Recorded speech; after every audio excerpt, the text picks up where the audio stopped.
Hello, accounting students. So I'm looking at the work together for 2-3.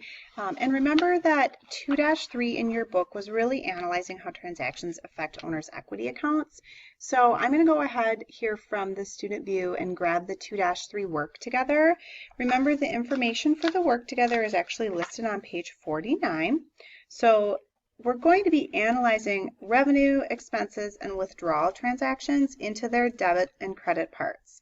So we're really thinking about those T accounts. And so for each of the transactions, we are going to write the account title and then the debit and credit parts here. So as you can see, here are all of the account titles or all of the accounts that I potentially could be using.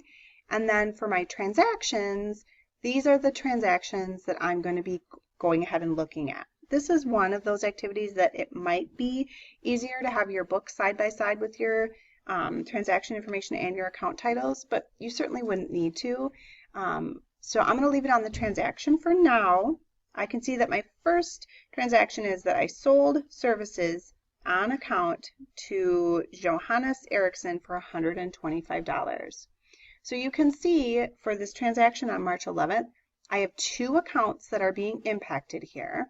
And you can see then that I've got my sold services on account to Johannes Eriksson. So as I think about what is happening here, I'm going to make sure that I recall that I have some accounts receivable now, and I also have some sales. Okay, so I sold services on account. Those are my two accounts that are at play.